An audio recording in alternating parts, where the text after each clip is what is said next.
Good morning and welcome to the National Entrepreneur Center and the launch of Bizlink Orange and Global Entrepreneurship Week.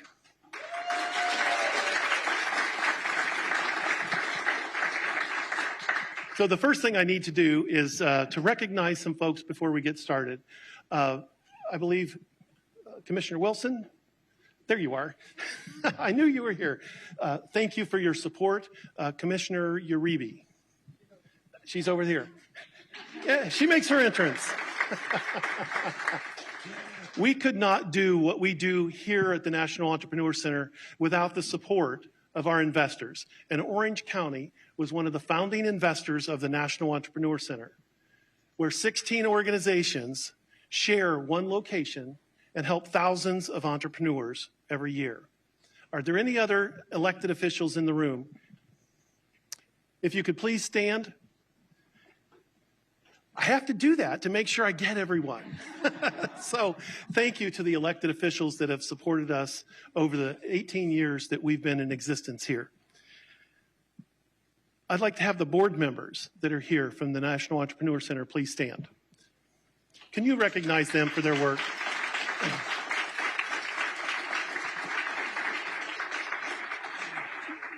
We are a public-private partnership. So our investors are public companies who support the small business community. The university, our municipal partners, we could not do what we do without our investors because that pays for the physical facility that we're in that is shared by 16 nonprofits. Our board sets the strategy for our region as small business to say, where do we want to be in 5 years? And then it's the resource partners here that say, how are we going to do that? And that aligns us as a community, which keeps us on the cutting edge of small business development and innovation. The board also has given us the freedom to fail over the years. You're going to hear some talk about entrepreneur failure because most entrepreneurs that are successful have a story of failure. Our board has said, be entrepreneurial. Find a way to serve the community. And the community needs change. As we all know with COVID, things changed significantly and our numbers went up because we pivoted to online coaching and online training. And market acceptance of Zoom became huge. And so while we had that technology for a long time, people weren't as accustomed to using it. And so we looked around and said, technology enables us to reach many more people. And that was the beginning of the idea that we'll launch today called Bizlink Orange. I also want to thank a few people. So we're going to thank a bunch of people. All the investors, Orange County, but also our resource partners. And today, we will go from 16 partners in this effort to over 50. 50 partners from 6 counties collaborating online, providing access to anyone with a computer and an internet connection. And while that's directed mainly toward the 6 counties in Central Florida, it's really directed to the world because we have over 100,000 followers on our social media channel, and they're not all from Florida, and they're not all from the US, but they are all engaged in entrepreneurship. Our Bizlink Orange Advisory Board was instrumental in saying, how do we build this thing? How do we bring it to fruition in a matter of months? So this idea was born about a year ago. It was funded about 9 months ago. It was begun about 6 months ago, and it launches today. We are go for launch. The advisory board helped us keep our focus on serving the entrepreneur, meeting those businesses where they are and moving them forward. And as you're going to hear today, entrepreneurship is what builds strong communities. And finally, I want to thank you for being here today. I know you're busy. I know you are the community thought leaders. You have lots of things to do, but this is important because we need your help. We need to make you aware of what's happening here for small businesses because you know what? You deal with the daily challenges of your business, and you're running organizations, and you're reaching the community. But there's lots of small businesses that are out there doing it every day, and they are struggling from the shutdown of the pandemic. They are struggling just as being an entrepreneur. I had brown hair before I was an entrepreneur. Entrepreneurship is hard, and you need help. Sometimes you just need someone to tell you you can. And sometimes you need someone to say, that's not a very good idea. You need to wait. Sometimes it just takes a hand up. And that's how we break the cycle of poverty in our inner city communities. And that's how we build strong communities. And that's why Orlando is always a model of collaboration and small business development. And you're going to hear today proof of that. You are the thought leaders. We need you to know what we're doing, and we need you to share what we're doing. Because my nightmare scenario is the person that walks in the front door and says, I wish I had known you were here a year ago. That's horrible. Awareness has always been an issue. And so we need to tell those people that work with you, because you know what? We need entrepreneurial thinking in every company. We need to tell those people that are next door neighbors walking their dogs and say, if you're in small business, thank you for what you're doing, and there's help. There's help at Fashion Square Mall, and now there's help with a click of a button. And that's not all. What about the folks that don't have an internet connection or a computer? Orange County stepped up again. We have trained the 311 operators, and so you can pick up a telephone, dial 311, ask your business question, and they will direct you to the assistance you need. That's a safety net for our entrepreneurial ecosystem. That's how we roll.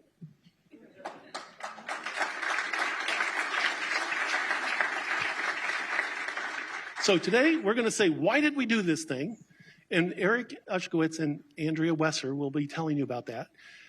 What is this thing that you're here to see? Because we didn't tell a lot of details because we wanted you to come and find out. So we didn't share a lot of those details, but you'll get those today. And you can take a test drive in the lobby when you're done. The need for entrepreneurship, Jonathan Ortmans is here. He's the founder of Global Entrepreneurship Week and Global Entrepreneurship Network. The Global Entrepreneurship Week is celebrated in over 200 countries. Entrepreneurship is here to stay. Orange County will have remarks from Mayor Demings. He is at another event. We know we have traffic, so he will be here. And then we're going to talk about what you can do to help. The first step you've already done. You're here today. So let me introduce our first speakers. Eric Guskowitz is the Economic Development Director from Orange County. He has been instrumental in what we've been doing as a county. But he's also the chair of my board, which is his first job. He keeps me between the guardrails.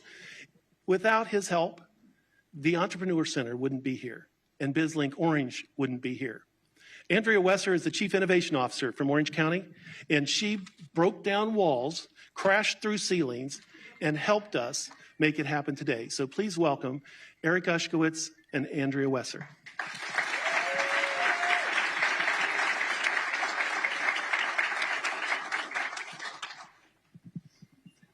Can we squeeze into one microphone? Good morning, everyone. First off, I just want to thank everyone for being here. It's really so exciting to see so many partners in one room. I can't remember the last time we had this many groups together from an entrepreneur small business support standpoint. And Andrea and I go to so many events throughout the community, and there's so many great programs out there. So when Jerry says, you know, let's talk about why Bizlink Orange, that's really the why, because there's so much going on in the community, and our small business owners and our entrepreneurs, they've got their head down. They're trying to get their businesses going. They're not really aware of always what's available to them in the community. So that was really the impetus for this. And my partner in crime here, Andrea, through her experience in her previous position, had connected with SourceLink and brought them to the table for us, and it's really just resulted in an unbelievable program. And I want to thank Jerry and Julie, and especially Rachel, who's helping lead up this effort for the National Entrepreneur Center, for their efforts in making this work in such a short time frame. And Jerry mentions the over 50 service providers, and that's going to continue to grow as we recognize more people in the community and other programs pop up, because one of the things we wanted to do with this as well is identify what gaps there are in the community and what's missing for our folks out there and our citizens out in the community. I also want to first off thank our board and Mayor Demings for their leadership, because without their approval and their buy-in into this, it never would have happened. So thank you, and let's give them a round of applause.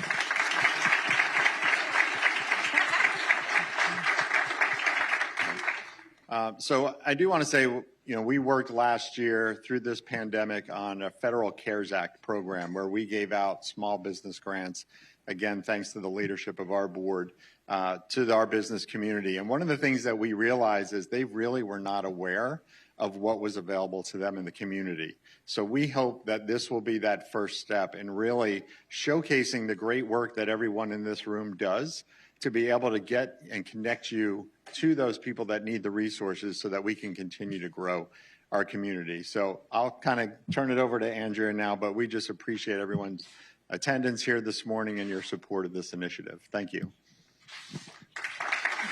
Good morning, everybody.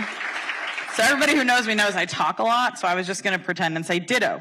But sincerely, thank you to everybody who helped us fund it. And, you sit here in Orange County, which has a long history of supporting entrepreneurs, right? National Entrepreneurship Center, we have one of the largest incubator programs in the country. But after this pandemic, especially with what, traditional industries we have, we are open for business, and we are here to help not just existing small business owners, but some of these programs, especially what you hear about today. This is to help somebody who just doesn't know what they're going to do with their next step career-wise, but they've had this side hustle, they have an incredible artisan talent, they may have a patentable idea. These are resources that are going to help our residents. And that's what Eric was describing and what Jerry was describing, is that even if there's a digital divide, they can still pick up that phone anywhere in the county and call 311. This is a one-stop shop for our residents and our business owners, and it really is a resource that is available to everybody. This is what I've heard multiple times, people saying your county, local government is working for your residents. So that's really the big message we just wanted to share. And again, thank you to all the partners. What we're hoping for is that more people enter your doors. Maybe next year with more funding, we'll figure out how to help your operations and get to the volumes that you really need to be able to reach and serve. But this is what today is about, is marketing what you do as a resource partner and a valuable resource to our residents. So thank you for what you do again. We're excited you're here, and we'll move on.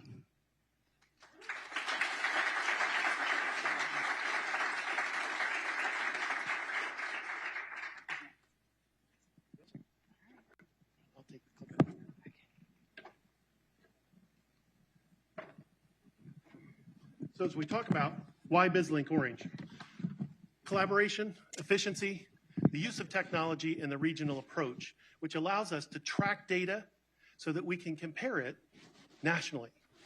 KPIs to say, we think we're doing a good job. How do we prove that? What do we measure? And how do we work together? The collaboration that we have at the Entrepreneur Center is now just being expanded through Bizlink Orange. The other reason we did it was to provide all access. All access means access in person, access online, and access over the telephone. And then the role of the National Entrepreneur Center. So when we talked about where should this live, how does this happen? The Entrepreneur Center had already established a track record of collaboration, a track record of measuring success. And so it seemed only logical for that to live here. And so what we did was to say, let's cast a wide net.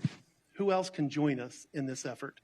And on the first call, we had 75 people on the call, 45 organizations saying, we're in. That's a collaborative community. But that's a collaboration that's been happening in this community for years. And the visionary leadership of our community has made that happen. So now that you know why we did it, let's talk about what it is. I want to introduce the next two speakers. First of all is Rachel Madsen. And Rachel has worked with us since she was in high school, moving chairs. She has done just about every job in the center. And she has been the program manager for this initiative. When we started it, we said, guess what? It usually takes about 12 to 18 months. You got 6. and she has delivered it on time and on budget. So she runs a very tough operation because she kept us all in line and all focused in delivering this. Secondly, Rob Williams is from SourceLink, which is the software platform that we use to make this happen. It's in multiple communities around the country. And we visited with them about 10 years ago and said, this is amazing. How do we do this? And they said, here's the price. And we said, ha, ha, ha. We didn't have the resources to do that, but we've been in their database for 10 years. And Orange County came to the table and said, let's make this happen. And Rob Williams has worked with us every step of the way to make this happen. So I'm going to introduce them to give you some idea of what it is and how it works. Rob Williams and Rachel Madsen.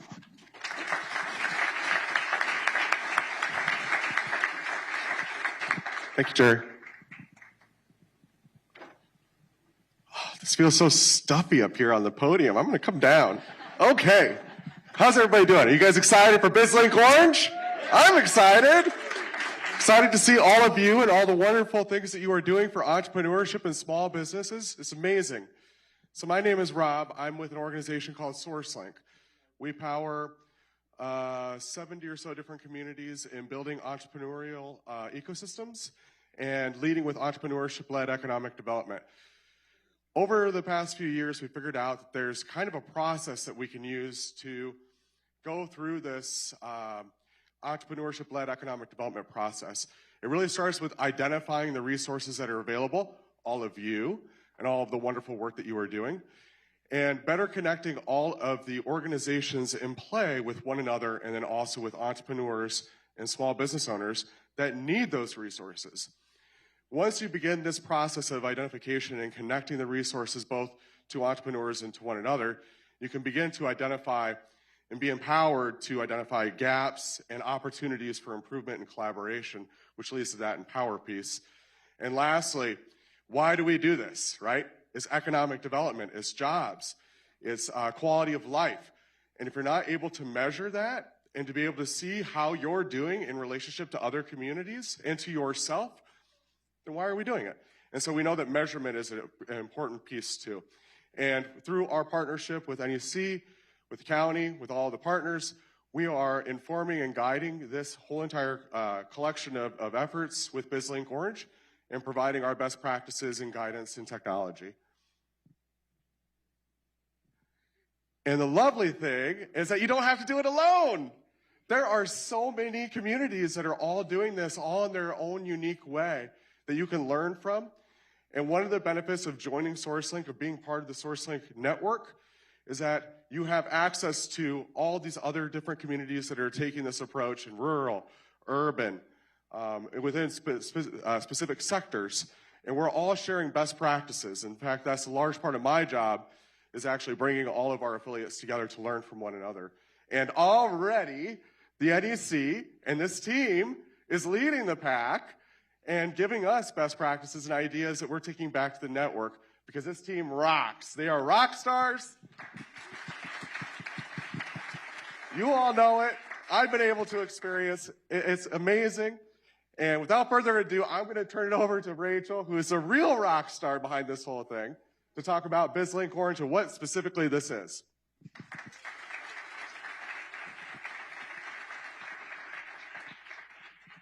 All right.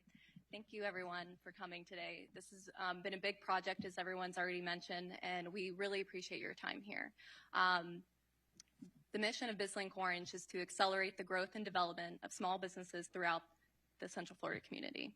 And so we accomplish this by providing a central website for all of our entrepreneurs to get all of the small business resources that we provide throughout the community all in one place. And so what I'm going to do today is review a few of the key highlights and assets that we've provided.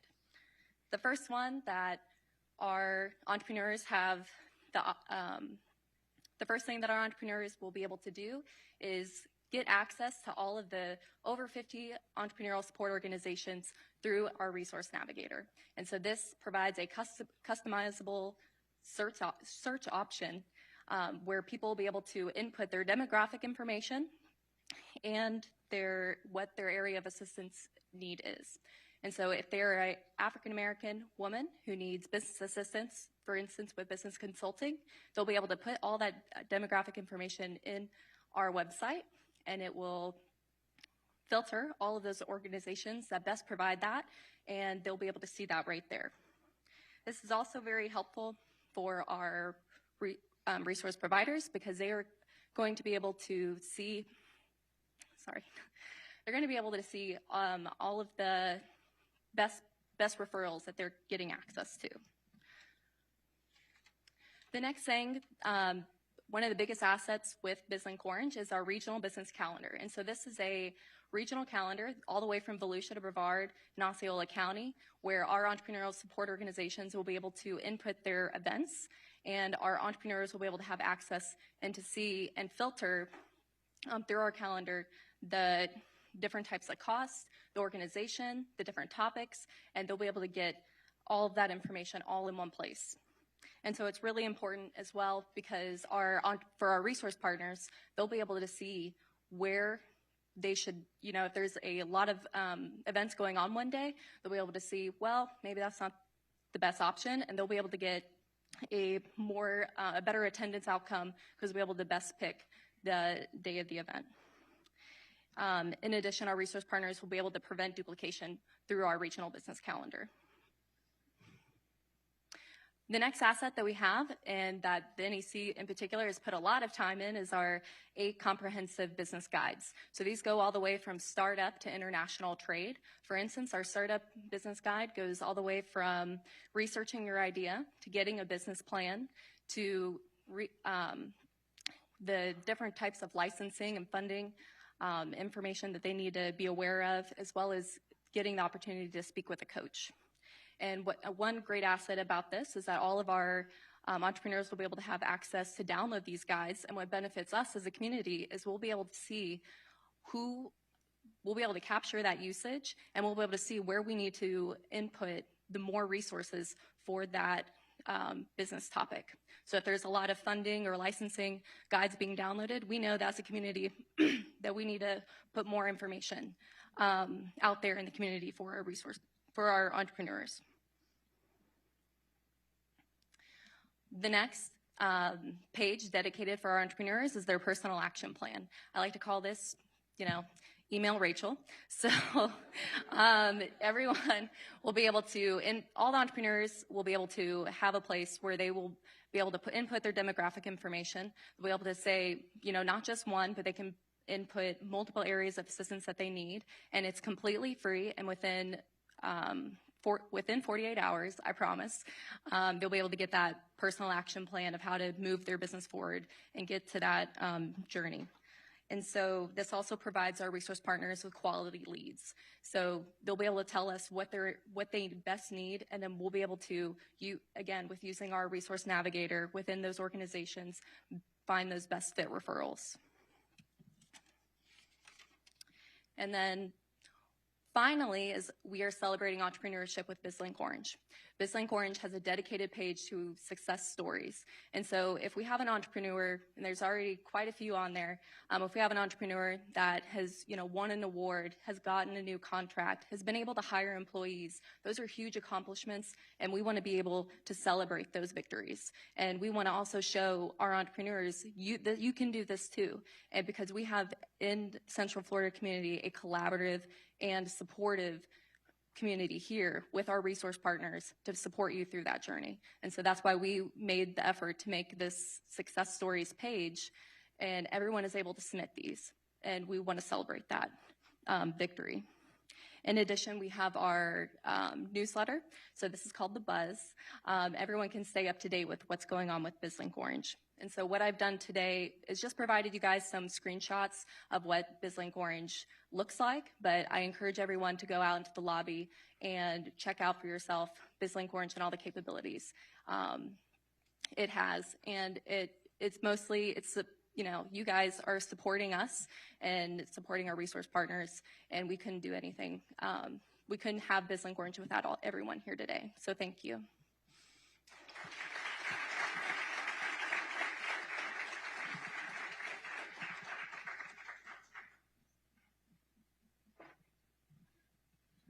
great team, did great work, and today we're launching. Just to give you an example, when we were reviewing the grant applications for Orange County government, last year, Orange County, through the CARES Act, put $63 million in the hands of our small business community. Through that process, we heard lots of stories about people who did not have a business tax license, an occupational license, and that $35 piece of paper was costing them $10,000 grant. And so through that process, we would call them and say, go get the $35 piece of paper. It's going to pay off. I guarantee it. And they did. And we helped people through that process. Our team was responsible for about 18% of all the grant approvals that happened. But what that told us is that we had a gap. And so now we have a licensing guide to say, here's what you need to do to be in business and get it right and do the right things. Business calendars. I know you all manage your personal calendars. It's tough, right? It's difficult. We're going to manage business calendars for 50 organizations over 6 counties to say, if you want to do something tonight to grow your business, here's what's happening in 6 counties. If you want to plan an event 3 months from now, take a look and see if there's anything on the calendar. That's how we're going to collaborate and align our community, because we're no longer competing just with Orange and Seminole or Osceola and Lake. We're competing with the world as a region. And this is how we do that. The website, if you click on the upper right-hand corner, it's available in multiple languages. Creole, Hispanic. It's in every language that is in Central Florida so that anyone can connect and get what they need. So let's move on and talk about our next speaker. Our next speaker is Jonathan Ortmans, who is the founder of Global Entrepreneurship Network. Global Entrepreneurship Network is an organization with an array of programs that help entrepreneurs unleash their ideas and turn them into promising new ventures all over the globe. The network operates now in over 180 countries, where it fosters a global approach to entrepreneurship. Jonathan launched the network in 2008 with the Kauffman Foundation, and each November since then, millions of people explore entrepreneurial potential through thousands of local events. This year, we are the host for Global Entrepreneurship Week, and we have multiple events that you can get information on Bizlink Orange. So check it out. Jonathan is an economist who has worked on Capitol Hill. He served as the CEO of a healthcare and trade policy think tank. His experience includes 2 successful startup exits, and he served as a longtime advisor to the Kauffman Foundation. He serves on the board of the Center for American Entrepreneurship in Washington, and that's where we met. He speaks and writes about high-growth entrepreneurship regularly and has emerged as a global strategist for entrepreneurship. He lives in Washington with his wife and his 3 young children. So as we launch Bizlink Orange today and Global Entrepreneurship Week from Orlando, Florida, please welcome Jonathan Ortmans.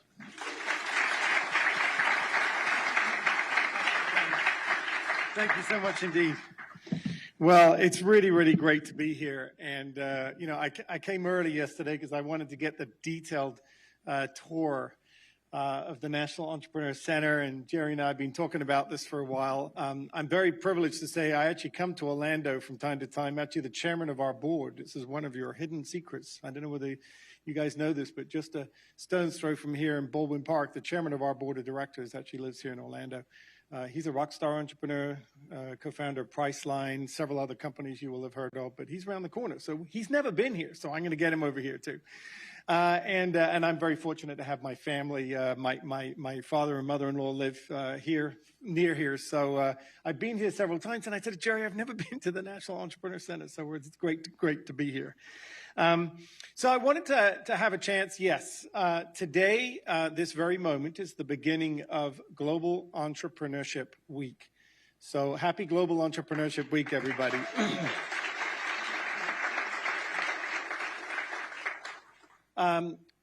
So what is it, this Global Entrepreneurship Week campaign? Well, put simply, it's just over 40,000 events occurring in 200 countries, all in 1 week. Why? Why do we do this? What is it, and what does it mean? Well, This week we do everything from having celebrities like Richard Branson inspire more people to follow in their footsteps, to focusing activities on the entrepreneurs themselves. I told Jerry, next time I come, I'm really honored to be in the presence of all the leadership that's made this great center possible and is driving, removing barriers to people starting and scaling companies here in Orlando. But next time I come here, I want to be seeing a room full of entrepreneurs. This week, we will be celebrating a lot of our entrepreneurs. But we'll also be looking at stories of failure. We're looking at thousands of organizations building community just like you are across the world. So why do they do this? Well, they do this because the world needs more entrepreneurs. It's not just that entrepreneurs now across the world are responsible for all the net new jobs. In fact, firms less than 5 years old are responsible for nearly all the net new jobs in the United States. Generally speaking, big public companies have boards of directors that tell their teams, how do we increase profits by reducing the number of people working here? Whereas young firms are always hiring, they're always generating. But it's not just that, it's the fact that we've got a couple of many huge challenges around the world. And if you take looking at the pandemic, it has completely shaken up everything, much more than I think we're appreciating today. And entrepreneurs look at that. Most of us look at that and we're terrified. We're terrified about, am I still going to have a job next year? Is my industry or my business or my experience going to be one of the ones that now has headwinds that used to have tailwinds? We're nervous. But entrepreneurs look at it and they thrive. They're like, this is fantastic. Someone just shook up all the rules and everything I tested before can now be retested. As I tell kids when I'm teaching entrepreneurship, it's not about really starting a company or marketing or business plans and things. It's about conducting an experiment. It's about forming a team, identifying the challenges, and figuring out a better way of doing something. And so you can imagine when someone changes the rules around the world, and I've got a lot of examples of how the rules have changed, we now have extraordinary opportunity. So I'm going to play today, because I couldn't bring the whole global campaign here. But I'm really excited. This is opening day. I'm really excited to be here. And I want to tell you something. One of the reasons I'm here is because Orlando is now in the top 100 emerging entrepreneurial ecosystems in the world.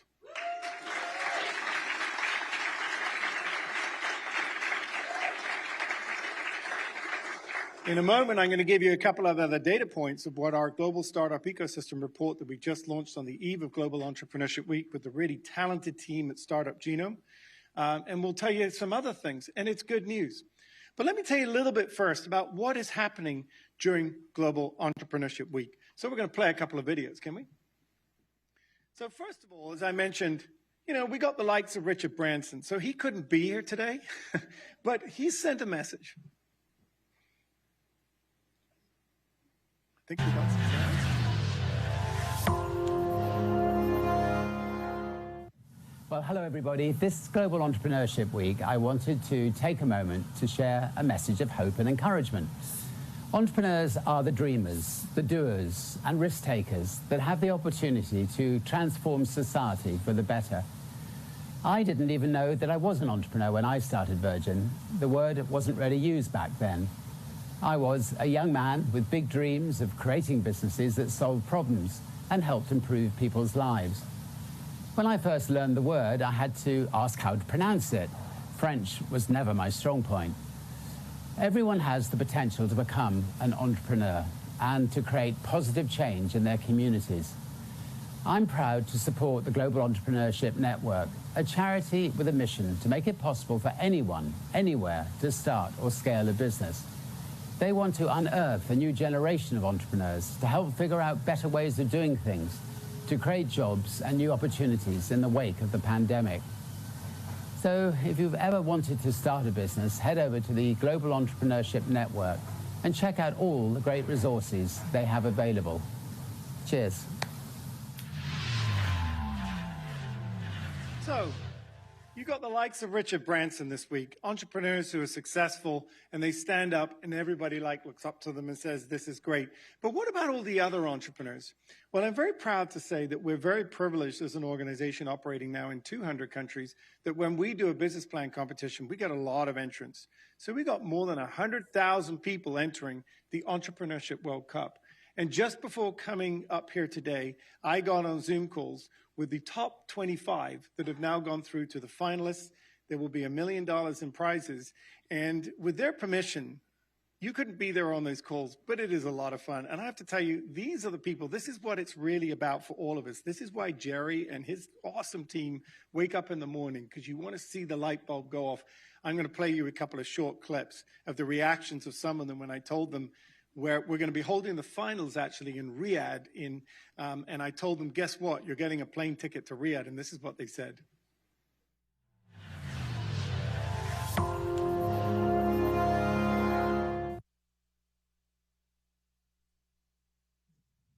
You are going to Riyadh. Yay! This is like one of those reality shows. Oh, thank you so much. That's amazing. Oh, sorry, I just noticed my voice went to a very high pitch. I hope you guys could mute me and the volume is down. Oh, I'm so happy. This is amazing. Thank you so much for the opportunity. To be honest, I joined these. I wasn't expecting anything at all. For me, it was all about the networking and Thank you very much. I'm really happy to hear that. Yeah, it's hard to describe the emotions. yeah. I was trying to. Oh God, that's great! Wow, that's fantastic. This completely caught me off guard. Oh my God, thank you, Jonathan. And it's honestly the biggest festival in India today, and everyone's out celebrating. And I just think it's going to be the best celebration for me. So thank you very much. Congratulations. Thank you so much. That's amazing. I'm excited. Very much. Well, I'm gonna after this call, I'm gonna call my co-founders, and I know they will be like screaming on the phone. Thank you very much. Thank you so much. I was excited when you said I might be involved in your activities in Glasgow, but this is amazing. Thank you so much. Come to Riyadh. You've been selected as one of the top 25 companies out of the 100,000 around the world, and we are extending an invitation to you to come to Riyadh. Amazing, Jonathan. I was excited because just now when you were having this conversation, you were saying that, Alan, I want to see you in person. I was like, really? In person? Am I going? Unreal. This is crazy. Just 1 second. Thank you. Now it's worth all the wait and the suspense over all this. You don't know how many. Normally, I'm very good at public speaking, but how many times I recorded that 3-minute video? Probably the most in my life. So you definitely made me work for it. You've been selected as one of the top 25 prospective companies in the world. And oh my gosh, yeah. Wanted to thank you. Oh, thank you very much. Oh, yeah, very good. Oh, thank you. I love you. Yay! That's amazing. I got a little red, to be honest. On behalf of Jen and all the team on this call and our partners at MISC and at T-Gulf, I'm very, very excited to tell you that you have been selected to go to Riyadh for the live finals as one of the top 25 companies in the world. Oh, thank you so much. Such a great news. I'm so excited and can't wait to share actually the news with the team because they also have been waiting. And we thought, okay, they're reaching out. It must be good news because they want to talk to us. So we're kind of hoping that that's what we're going to hear. But thank you so much. And I'm genuinely grateful and excited to be part of this. And thank you for the kind of invitation to become part of this family as well.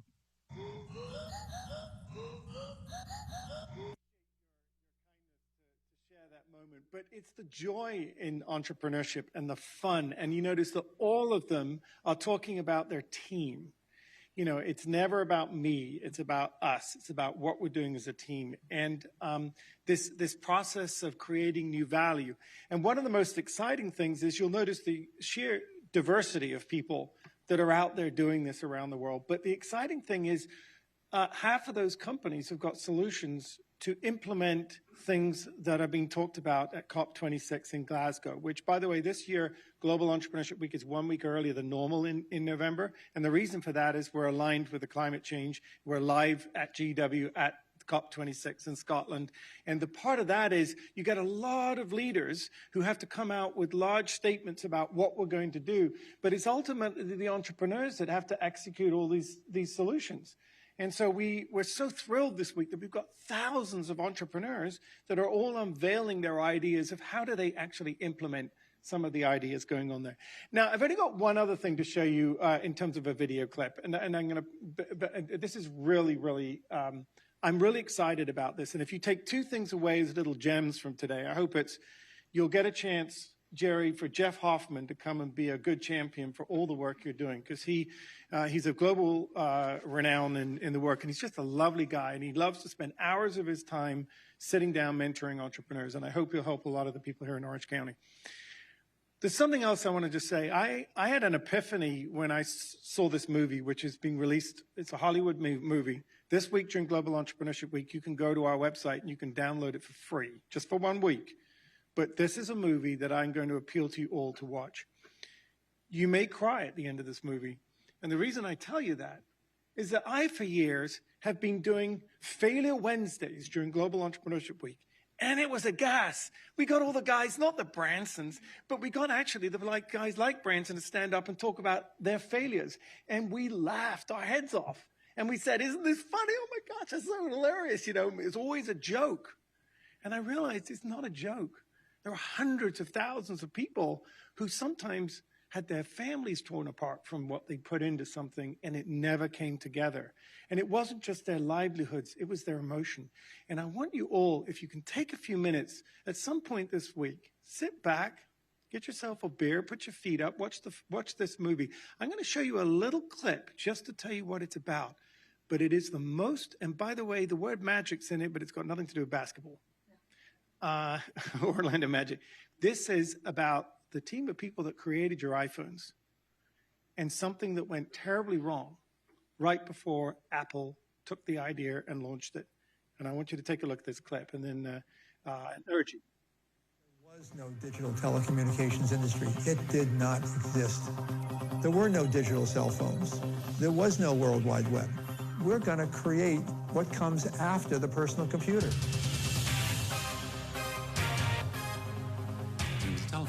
It was essentially going to be a smartphone with a lot of intelligence. When we were talking about reinventing telephony, we meant it. We're trying to make something that people love. We need it to be like your watch, your glasses, your wallet. We decided to make everything. That meant we were custom building every piece. It's insane. How small will it finally be, do you think?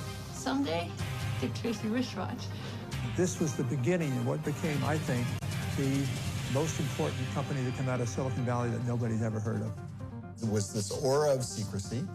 You know, it had Apple's fairy dust sprinkled on it. But we had no idea what it was. But by the rumors, it seemed just captivating. We had no choice but to keep quiet about the things we were doing because other companies were interested in it as well.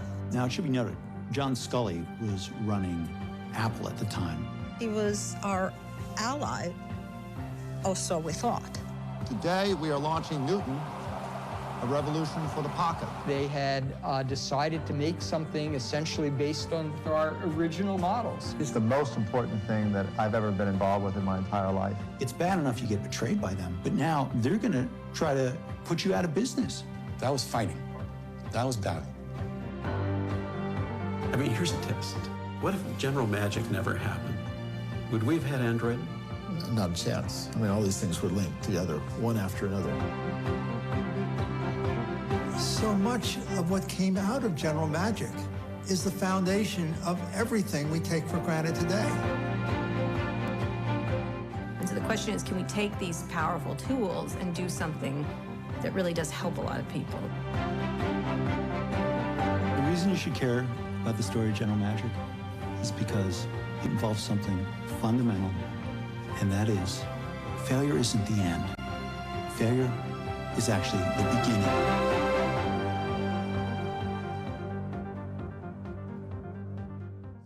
Happy to give you in the center and all people participating in Global Entrepreneurship Week this film.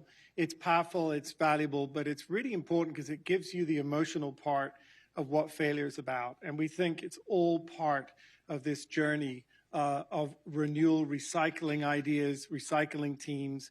There is really no such thing as failure. There is just recycling. But then when I learned this, and in fact, this weekend I met all the people in this movie. And, you know, it's quite an extraordinary story. So anyway, that's a little bit about Global Entrepreneurship Week. It is a big celebration. It's usually, I get the privilege of flying from Africa to China to different places, but during the pandemic, we're doing a lot more remotely. But it's ever so exciting. But as I mentioned to you, sort of, what do we say? So what's the state of entrepreneurship now? Where are we? You know, Jerry said it's okay. I know we're focused on Orange County and on the community, on everything we're doing here. We're focused on actual hands-on stuff that my awesome friends at SourceLink are doing. By the way, I'm a huge fan of SourceLink and KC SourceLink. Our organization, of course, has been funded over the years by the Kauffman Foundation, and SourceLink has always really originated out of Kansas City. And, you know, what they're going to do is really, really important for the day-to-day support of members of your community. But Jerry said, tell me what's going on in the world. Well, the great news is there is an extraordinary story going on around the world. I know we have to always take a few seconds of silence for all the people who've lost their lives for this pandemic. We need to think about their families, people who lost their livelihoods, and that is ever so important. But this week, we're able to look at the positive side of it. The side of creativity and invention and value creation. We have seen across the globe massive increases in rates of new firm formation. And it's not just for what you read in the newspaper that people are quitting their jobs because they just want to start a business at home.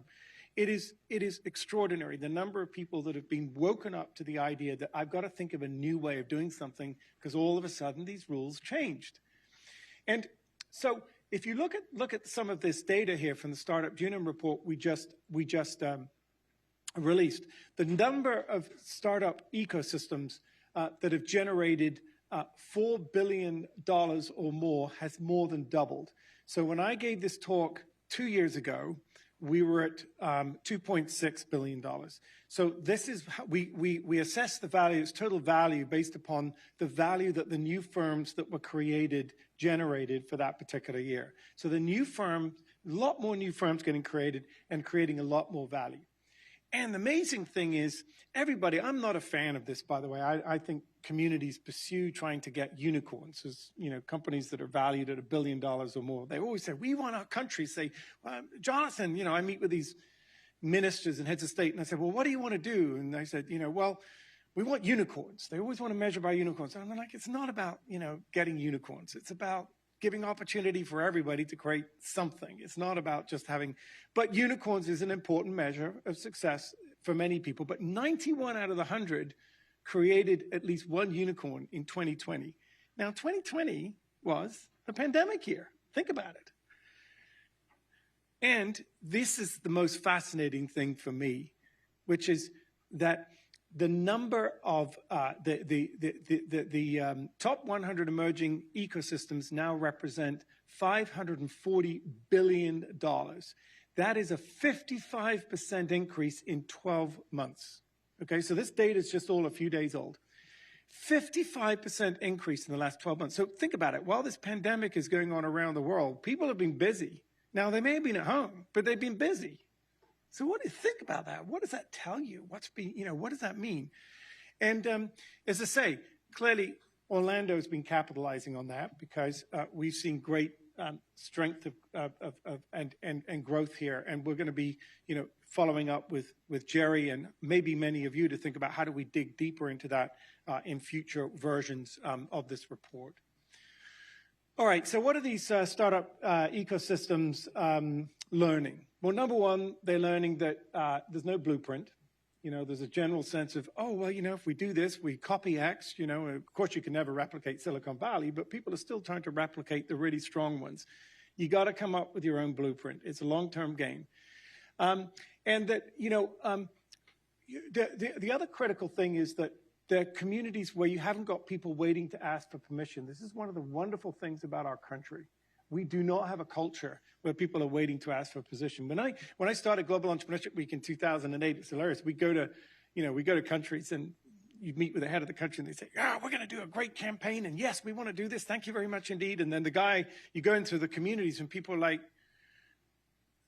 "I haven't been given permission to do anything." Particularly these post-socialist economies. You know, one of the great things about our country is that people don't wait to ask for permission. They try it, and those are one of the most important things. And that the other thing is that our economies are suffering when you leave people out naturally. You know, the successful ecosystems are the ones that are genuinely being inclusive and they're being led by their entrepreneurs. And let's just remind ourselves, you know, I'm not an expert in this compared to you in the room, but, you know, I like to think of inclusion versus diversity. You know, it's like diversity is, oh, I invited a lot of very different people from all walks and backgrounds to my party. The question is, who's on the dance floor? Who got up and is dancing with you? And I'm doing an editorial, actually, an op-ed I'm going to release with a friend of ours called John Deary. You know, and we're going to talk about the fact that, for example, I'm afraid the only way we're really going to get more investment in the hands of black entrepreneurs is we need black investors. You know, we're looking at this. We're talking to the SEC about it. We're trying to work out what is the reason that we haven't got more. And so we're really working on making sure that we've got much more diversity and inclusion in all aspects of the ecosystem. And the other thing is connectivity. And this is important for you to know. And that is that we've got direct data to show that the more connection there is between the ecosystems, the more communications and interface they have with people on the other side of the world, the faster they grow in terms of the total value coming out of that ecosystem. So the total economic value of those new entrepreneurs. And it's fascinating. So the more time they spend, and think about this, we're in the Zoom generation. So where people didn't used to invest in other ecosystems because investors generally said, unless I'm there and I can touch and feel it and I know I can call Bob and Mary over here and get the backstory on this person, I'm not going to invest in this startup. That's all changed. Now we've got 80% of the investors in some of these small communities around the world who are coming in off Zoom. In fact, we don't even know where they're from, but they're coming in and listening to these pitches. It used to be 80% were local, lived in that county, and 20% were from outside. It's completely flipped around. We run something called the Global Business Angels Network, 80 countries, angel investor networks, and that data is tremendous. But the story's not all good. As many of you know, the Ewing Kauffman Foundation has led this coalition called America's New Business, or it's called the Start Us Up Coalition, and have got something called America's New Business Plan. And you should take a careful look at this, because this is the things that we have to work on. And essentially, there are a lot of problems. Here's some of the problems that I'm putting up on this screen. But the cool thing is a lot of these problems are problems that are being fixed here at the National Entrepreneur Center. It is that we need to basically provide people with more information as to how to do it. But there are significant problems that you, as opinion leaders and leaders in this county, can play a significant role in. And that is, for example, that I'm afraid we still have a country that's organized around governments that are organized around big business and small business. You know, I'd never met President Obama before he was in the White House, but 6 months after him being in the White House, I got an invitation to go to the Oval Office, and he'd read this piece of data about, well, wait a minute, all our net new jobs? The Bureau of Census Bureau has verified this is all the net new jobs that come from firms less than 5 years old. I'm like, yeah, that's it. But we have the Department of Commerce and the Small Business Administration. We're organized by big and small. We're not organized by new and old. Okay? So we have to look at where are the real barriers, where are the enabling regulatory environment, where are the enabling programs. And part of our problem is that the little guys don't really have advocates. The big corporations do. So we have to think through some of these big challenges. In the interest of time, I want to say at the end of the day, entrepreneurs want a level playing field, so they want the same opportunity. They want equal access to the right kind of capital. So why we're looking at getting creative with capital. They want the knowledge and support. And that's where NEC obviously comes in, to make sure that you're giving them the right kind of tools. You know, the thing that's most impressive to me about what you're doing is the biggest challenge we see in these in communities is everybody's competing with each other and trying to put each other out of business. And physically getting in the same space, you've got to be nice to each other, because I'm sure if you don't play nice in the sandbox, Jerry's going to kick you out, you know. And I think this is ever so important. But at the end of the day, and it's really what I want to use the balance of my time on, is that it's leadership. And the leadership has got to come from what Brad Fels calls the leaders in his book, The Startup Community Way. It is about the entrepreneurs. These are our leaders. And this is the most fundamental challenge we've had around the world, is meeting. We've been very privileged. We have something called the Startup Nations Ministerial. We have relationships with governments at the national level across the world. Believe it or not, they're all clamoring to talk to anybody that can help them grow their entrepreneurial ecosystems, because they're all desperate to diversify their economies, to grow their economies, to generate jobs. So they love entrepreneurship. And the thing they can't understand is that I tell them, by the way, the rock star is the startup up there, the entrepreneur, and you're one of 16 people sitting around the table. But I'm the minister. I run the country. What do you mean? I'm just no. There's no hierarchy. It's not about government controlling everything. Wonderful thing about America is that we are genuinely grassroots, okay? We don't, there's the beauty of our democracy. It's just fantastic. But you'd be amazed how around the world, their biggest challenge is they can't get out of that top-down mentality. But we tell them the top-down mentality can exist in entrepreneurs, where you put the entrepreneurs, the leader, and the rest of us as the feeders, the enablers. We're the people that are just removing the barriers, creating the enabling environment. And why do we love them? We love them for this reason I first mentioned, which is, of course, they love it when all the rules get shaken up, and they love uncertainty because they're happy and excited and confident, and we're all sitting here scared. But it's also because they are good in this disruptive environment, but it's also because they have great values. You know, one of the most exciting things about getting to be with all these entrepreneurs around the world, and trust me, I mean, just in the new space industry, for example, we have an initiative at Gen called Gen Space, and we have 2,200 astropreneurs. Have you ever heard that word before? Bet you haven't. But they're entrepreneurs that are working on new products and services as a result of the fact that it's now cheaper, thanks in large part to all the great work done by Floridians, to get up and down into space. So, you know, we're up in space now. We can now, in zero gravity, make hearts much cheaper and faster. We can actually manufacture hearts up in space. So across the board, all of these great products and services. But these guys, the exciting thing about it is they are all generous. I mean, it's not like Silicon Valley, where you've got this sort of in New York, where sometimes I feel like there's a lot of sort of selfish, how can I get ahead? How can I make money? This is about making money. Most of these guys, for 90%, 95% of them, this is about, yeah, I want to do well, and I don't mind it being a for-profit entity, but I'm not going to do it at the sacrifice of not doing good to the rest of my community. So there's a whole different set of values of a generation that fits with, and I'm looking around the room at an age group, you know, here, but I'm thinking, frankly, with a lot of your kids. They do care a lot more about not just things like inclusion. They care about transparency, they care about equity, they care about justice, they care about the climate. And all of those things now are all woven into all these innovators that are testing and trying and whatever else. They're not going to do it just because there's dollars at the end. They're going to do it because they figured out how to make the dollars work, but they're going to improve someone's life at the same time. And that's what's so exciting about this generation. I mean, they get me excited up every morning, and that's why I had to play that video. Sorry to put you through that, but it's just so exciting. You just see these like light bulbs, you know, especially with the kids in the schools, and they realize something. And so they are the people that we should look to, and we should do everything we can to treasure and protect their ability to be able to make this happen.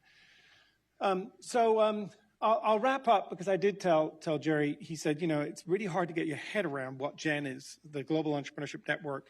So first of all, the exciting thing about this is we never created this because we woke up one day and said, hey, let's create a global nonprofit organization that can promote entrepreneurship. No, we created Global Entrepreneurship Week, and then we had all these thousands of communities that built Global Entrepreneurship Week from the bottom up.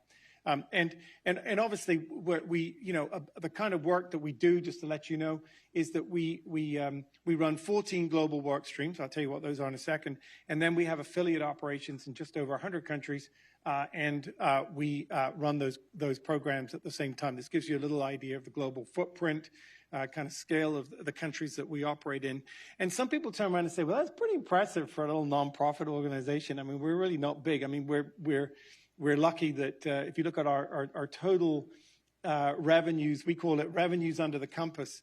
By the way, if you don't have a compass for the Global Entrepreneurship Week, we're going to give you one. This is a symbol of solidarity for the entrepreneurs around the world, these enablers I'm talking about.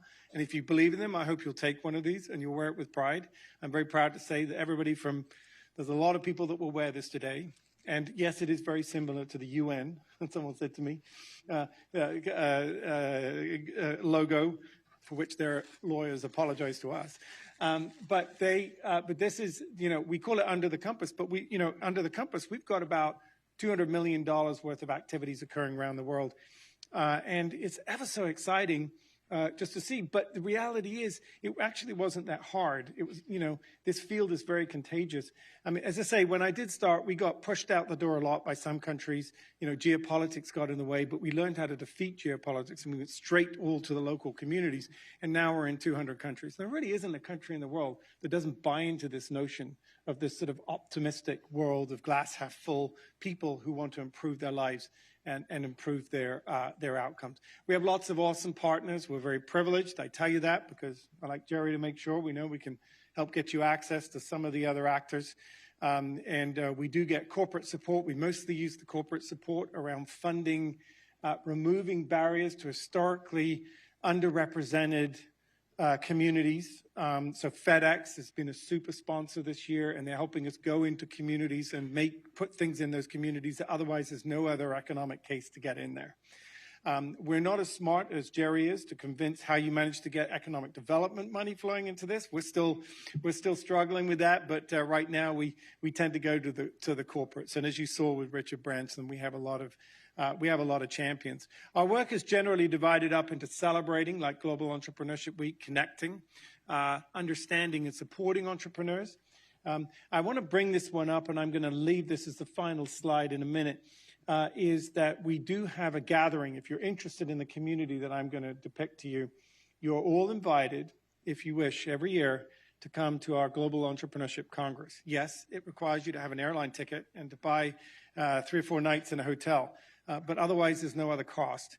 But we bring in communities from across the world, about 8,000 people. We have a delegation from all 200 countries, and it's all the people that are passionate about what I've been talking about this morning. And they come and they learn from each other, and they're absorbing and sharing insights. We have, whether at the ministerial level or whether at the entrepreneur level or the investor level.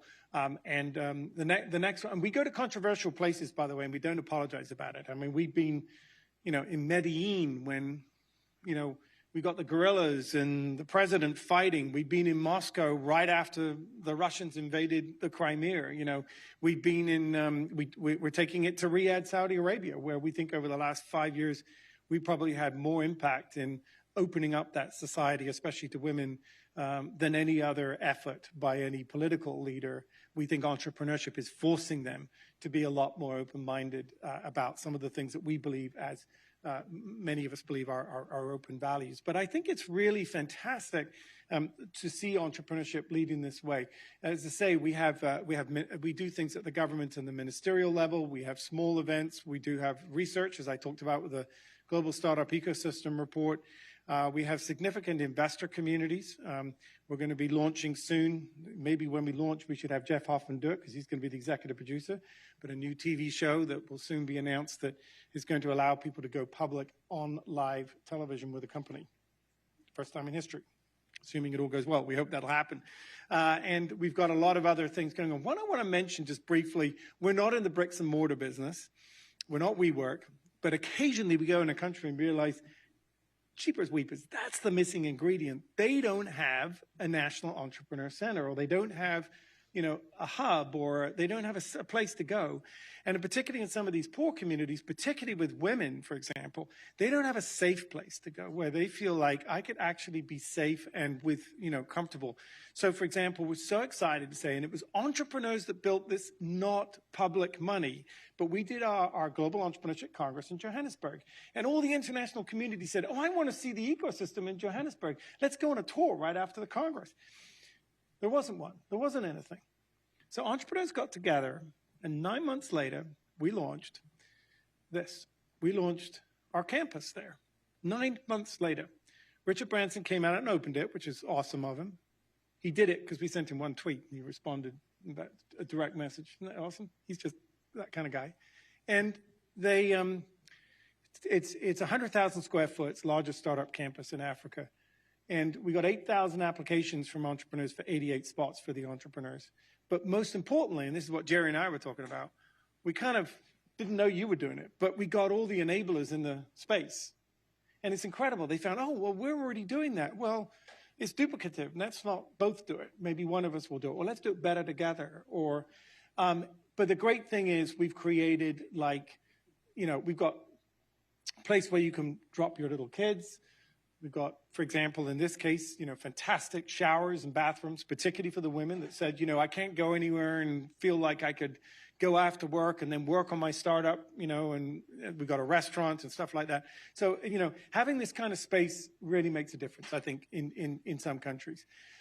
So we're also building, as a result of the success of that, the Egyptians came to us and said, we want one in Cairo. And so we're actually building one in Cairo. We're not building it. It's not our money. I mean, we've got investors. But so this is an exciting environment. I do want to mention, as I mentioned, we have the Gen Space work. One other thing I want to just point out, the other thing you've got to really take a look here at Orange County, because Wichita, Kansas came to this and said, we saw what you're doing for nations overseas, and they said, you need to talk to local communities about this. We're building a very inexpensive platform in these countries where it tells you how the entrepreneur can register in a one-stop shop with one payment that goes to multiple agencies, and they can deregister, and then they can manage all the regulatory requirements of their company. We launched it 3 weeks ago, the one in Iraq of all places. Can you imagine trying to do this in Iraq? We got all these different bureaucracies to come together.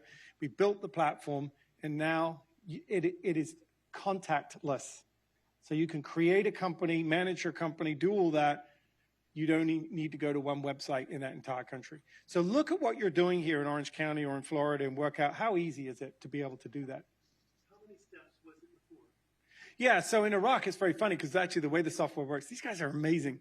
The software guys, they build a platform whereby we'll first of all, we say, oh, by the way, we're just going to make an easy platform so you know how you can register your company. And there were 540 steps. And we went through and it said, you go and see Mary. And we had a picture in there of Mary. Okay, this is what Mary's desk looks like. So here's how to get to it. And she'll stamp it and do this and whatever. Then you have to go over to the agency for whatever. Watch out, because they typically take about 6 weeks to return your paperwork to you. But they won't mail it. Don't let them mail it. It always gets lost. Go back. We went through the whole thing. Okay. And by the way, doing it in Iraq is very expensive because the taxi cab bills in Iraq, when you drive around Iraq, it's not like $20 on a cab. It's about $2,000 to take a taxi. You know why? Because you have to have all this security that goes with you and all this stuff. It's very, very, we got a grant from the US government to pay for it all and they handled it. But the point is, it's complicated to do. So then you show it to the ministers and you say, by the way, this is what it's like if you register a business in your country. And they're like, you kidding me? Really? People have to do this? And we say, yeah, now watch this. And they can drag and drop all the regulatory changes. And you say, you could consolidate this. And they say, how do you want it to work? And they can design it. And in the case of Iraq, actually, they rewrote the legal code to fit the website rather than have a website deal with, I mean, that's the benefit of being in underdeveloped countries is that you can actually develop an a legal structure to support entrepreneurship rather than have to do what we all do here, which is, go through years and years and years of trying to rewrite legislation. But anyway, it's a very exciting world, but that's a very important thing to take a look at. Ask your entrepreneurs how quick and easy was it to register and deregister a company and to manage their business. And if they can't do it in a one-stop shop with a credit card for all of the necessary agencies in the state of Florida, you guys should take a look at that because that's a barrier to more people doing it, particularly people who are less educated, by the way, who you really want to have the chance to do this. So definitely important thing to say. I'm going to wrap up soon because, but I do want to just mention, we do actually have a small business grants program that we do with Hello Alice. If you haven't come across Hello Alice, check it out. It's an awesome AI platform to support entrepreneurs. We do get a lot of rock stars out there helping us with trying to promote that, and that is available. And but I do want to end with this, which is simply to say, Seriously, I mean, I know many of you have never thought that you would get on an airplane and go to Riyadh, Saudi Arabia, which is where the next one is. But if you're really interested in this, or you know people that are, go to gec.co. I'm not here to plug this event. It's more to say, if you're interested in this global story that I've tried to tell, then we would love to have you there. Because at the end of the day, this is my message, which is, entrepreneurship is not something of narrow commercial significance. It's something that represents the possibility of human endeavor for the benefit of all. And we should all be empowering and enabling and learning how we do this across borders, because just like the virus, national boundaries are porous to innovation and ideas. And thank you very much for having me here today. I'll be around for a few hours if you want to come.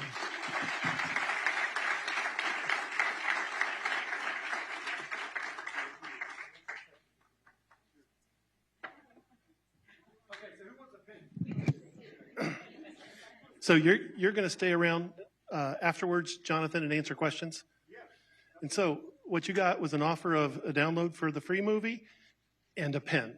So nobody leaves here empty-handed, right? Our next speaker needs no introduction. I've been texting with him as he made his way from his last event. He was the chief of police for Orlando. He was the Orange County mayor, or the Orange County sheriff, and now is the Orange County mayor. Orange County has been one of our sponsors from day one. It has been supported by Republican mayors and Democrat mayors. Mayor Demings has been an advocate of the small business community forever. He's worked with us hand in hand in producing programs for every entrepreneur in small business. He's talked to us and our entrepreneurs about how we grow the economy. So please welcome the mayor of Orange County, Mayor Jerry Demings.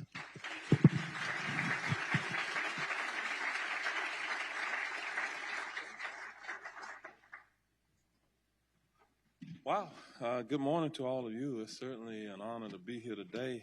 We've had a busy morning so far. We were out at the APTA conference, the American Public Transportation Association National Conference, and we kicked that off at the Orange County Convention Center.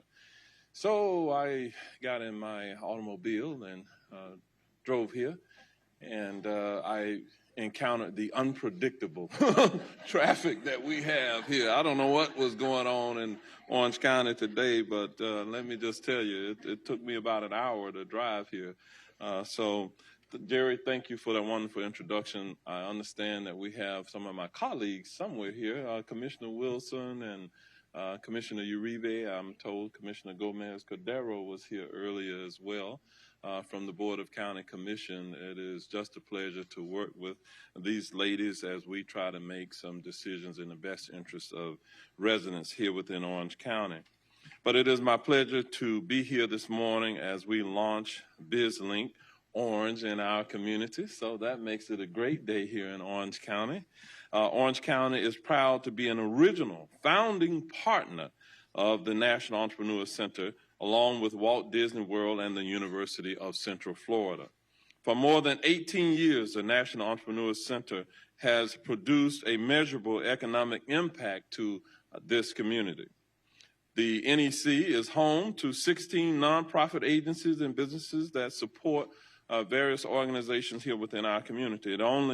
It only seemed logical to once again collaborate with the NEC and take our business center to the next level. And that's what we truly are trying to do throughout Orange County, is go to the next level as a community, as we endeavor to become that experimental prototype community of tomorrow, better known as the Epcot of the world. That is where we're headed. Bizlink Orange takes us to the next level by providing easy online access to assistance and resources for any entrepreneur in the 6-county region of Central Florida. So here we have to think more about regional solutions as opposed to just one particular locality, because that's the way we function more as a region. We are thrilled that to have over 50 entrepreneurial support organizations partner in this initiative and serve the region's entrepreneurs. We are known in the region for our collaboration, and we continue to build on that legacy with Bizlink Orange. If someone does not have access to a computer or the internet to take advantage of Bizlink Orange, residents of Orange County can pick up the phone and simply dial 311 for business. Orange County's 311 operators will direct clients looking for assistance to the right organization that will help them accelerate their business. The initiative completes a safety net that enables our entrepreneurs and small business owners to continue growing our economy, creating jobs, and keeping Central Florida the dynamic center of innovation envisioned in 2003. Well, when we talk about innovation, this morning I had the opportunity to ride on an autonomous bus that was at the Orange County Convention Center. And now the driver did take his hands off of the steering wheel, and the bus drove us around, and it nearly did fairly well, you know, because at one point we were headed towards a pond. And the driver who was allowing the bus to move autonomously did slam on the brakes at that point. So it was using LiDAR technology that has been perfected in this community by Luminar, a company in our research park here. And of course, LiDAR is being used in vehicles all over the world. So that is something that has put Central Florida and Orange County on the map. Let me just say that the initiative completes a safety net that enables our entrepreneurs and small business owners to continue growing our economy, creating jobs, and keeping Central Florida, again, the dynamic center of innovation. A special thanks to Jerry Ross, my namesake here. With a name like Jerry, he has to be a good man, the executive director of the NEC. I would also like to recognize the significance of Bizlink Orange launch in Orange County with a proclamation. And in just a few moments, Jerry, I'll ask you to come up, but I'll go ahead and read the proclamation at this time. The proclamation reads, whereas Central Florida is known around the globe as one of the top tourist destinations, as well as one of the top destinations for entrepreneurs and small businesses. And whereas Orange County is home to a dynamic modeling and simulation industry that supports our military branches of service and provides a great source of creativity for our theme parks and gaming industry. And whereas the National Entrepreneur Center was founded in 2003 and is home to numerous entrepreneurial support organizations, and whereas Orange County is proud to launch Bizlink Orange, a new tool that helps small businesses grow and prosper in this new economy. And whereas Bizlink Orange will provide virtual access, amazing resources, and connect aspiring entrepreneurs and small businesses from anywhere and anytime in the 6-county Central Florida region. And whereas Orange County is proud to partner with the National Entrepreneur Center as the founding sponsor of Bizlink Orange and continues to find innovative ways to accelerate and bolster business growth and the economy. And we didn't stop there.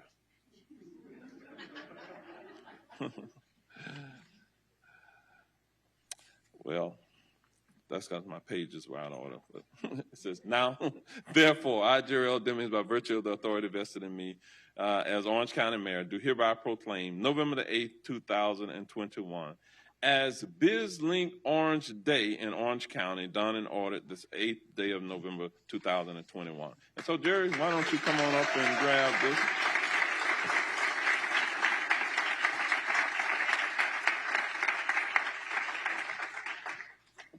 Thank you, sir. Thank you.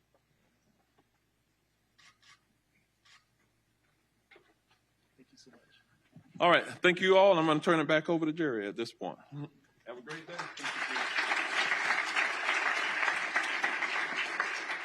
We do have a great name, Jerry. I just pick up the phone and call Jerry. Orange County has been a great partner. They've helped us release today a new tool. It's one that you've got to go check out. So we are go for launch. What do we need you to do? We need you to tell people about it. We need you to go visit it. It truly is a revolutionary tool. The Entrepreneur Center was a revolutionary idea back in 2003. People said it wouldn't work, and 18 years later, we're known as a model for entrepreneurship. This is the next step for our community, but it won't work without you. We need you to engage, and we need you to share those tools with the entrepreneurs that need it the most. And I look forward to the next 18 years of growing this community. Thank you for being here. Remember, on your way out, nobody leaves here empty-handed. We have gift bags for you. We appreciate what you do to build this community, and we appreciate you being here today. Thank you and have a great day.